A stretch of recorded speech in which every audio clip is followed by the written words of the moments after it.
friends, welcome back to the Avocado Toast Budget. If you are new here, my name is Lexa, and today we are going to talk about the top ways for you to save money on any income without you having to give up the things that you love. Don't worry, I am not about to tell you about how you need to give up your Starbucks and switch your phone providers and do anything that you can to cut down on all of your extra expenses. These are realistic tips that no matter what your income is, you can make these changes to make a difference. Before we get started, if you enjoy this video, make sure to hit that thumbs up button. It really helps out with the YouTube algorithm, helps boost this video to the top. That way more people can find this content. And let's go ahead and get into it. Tip number one is to ditch your bank account that has minimums or fees. I am a big believer that you should not be paying a bank to keep your money inside of a bank account with them. There are so many awesome banks that offer high yield savings accounts that have no minimums and no fees that there is no excuse for a bank to be charging you to keep your money with them now. And a lot of brick and mortar banks are really sneaky about this. They have a ton of hidden fees and I hate it.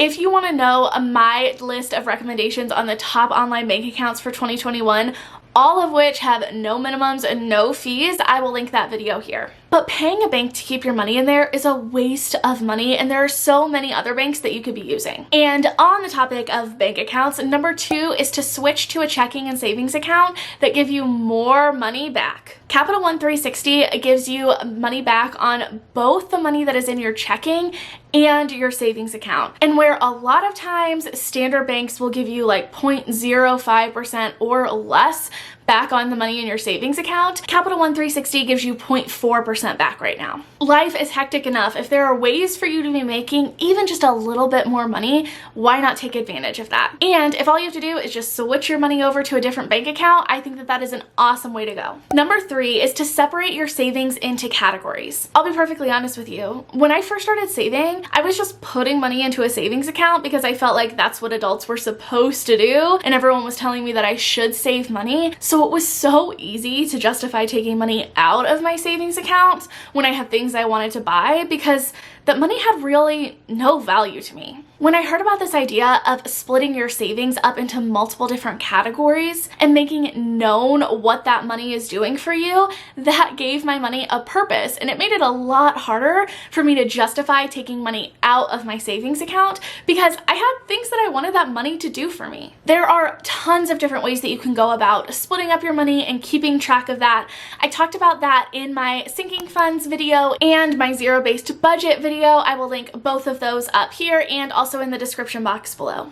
It doesn't have to be complicated. There are really easy ways for you to keep track of what that money is supposed to be doing for you. So instead of just a chunk of money sitting inside of a savings account, you can give it a purpose, like a vacation, a new car, or a down payment on a home. This makes saving money so much easier. Number four is to set financial goals and then go ahead and take a look at your spending to see if it aligns with those goals. Let's be honest here, a lot of us are spending money on things that we don't care about and our life would not be any worse off without.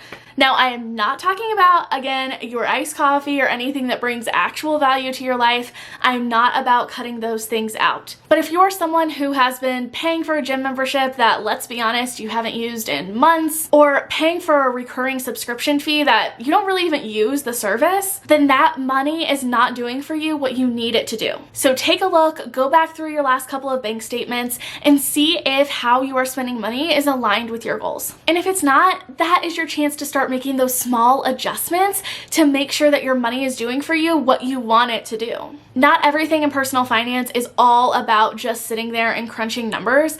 I think that goal setting, understanding your values and priorities, and what money can do for you outside of just making you more money is really important. And that can be a huge help when it comes to reaching your savings goals. Number five is to get on a zero-based budget and to track your spending. I am a huge believer in zero-based budgets. I think that they are one of the best ways for you to save money, and it really helps you get a look at where your spending is going and what your money is doing. The reality of it is that we can set all of these goals, but if we don't track our spending to see where our money is going, a lot of times we are going to deviate from those goals and we're not going to reach them in the time frame that we want to. So as much as it sucks, I know I have been there, it is such a big important step for you to go through and look at where your money is going. And getting on a zero-based budget is an awesome way to do that. Again, I will make sure to link that down below, and you can also push up here if you want to watch a video on how to create a zero-based budget, everything that it is, what it entails,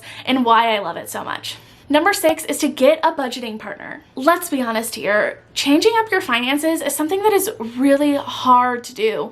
It can be really emotionally and mentally taxing for you to take a look at your financial situation and to start making some of those changes. So I think that it is really important that you have a support system in your life to help you out, someone to celebrate your wins, and also for you to kind of vent to when things get hard or to work things out when you just kind of are feeling stuck. Now, I know it can be really hard for us to discuss our financial situation with people that we know in real life. So if you don't have anyone in your life that you think would be a good accountability and budgeting partner, I definitely recommend that you join our Facebook group. It is a private Facebook group, so no one who is on your friends list is going to be able to see what you're posting in that group unless they are also a part of the group.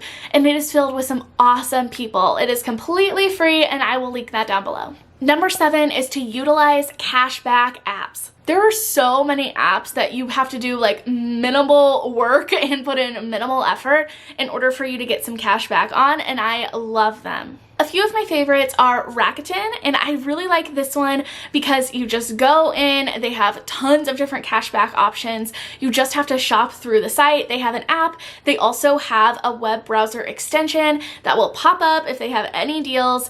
It has saved me so much money, and it is so easy. Plus, any cashback that you get, you can just deposit right back into your PayPal account, so it can go right back into your checking. If you use my link below in the description box for Rakuten, you will get an extra $20 back whenever you spend $20 using the platform. Another really easy cashback option is Fetch Rewards. They are one of my favorite couponing apps because you don't have to sit there and scroll through and try to match up the items that you are buying. You just scan your receipts, and if there are any purchases that you can get cash back on, they will match them for you. Every single receipt that you scan will get you some cash back.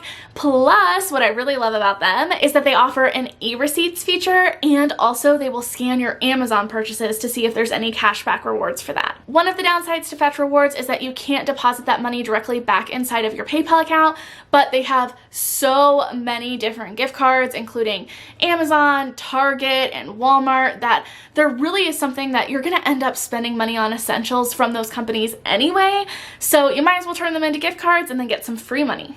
And if you use the link that is in the description box below, you will get an extra 2,000 points back when you scan your first receipt. And the third one that is honestly one of my absolute favorites is Get Upside.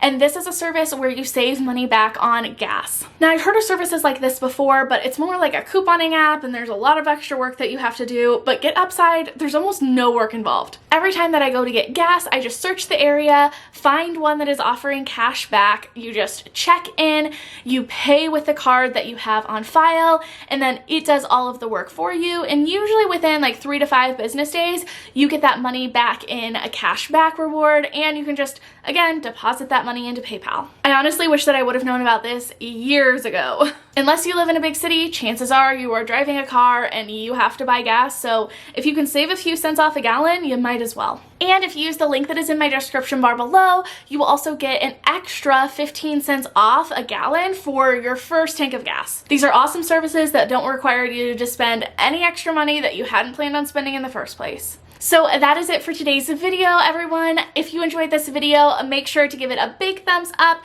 It really helps with the YouTube algorithm, helps boost this video to the top. That way more people can find this content. And I will see you all next time. Bye.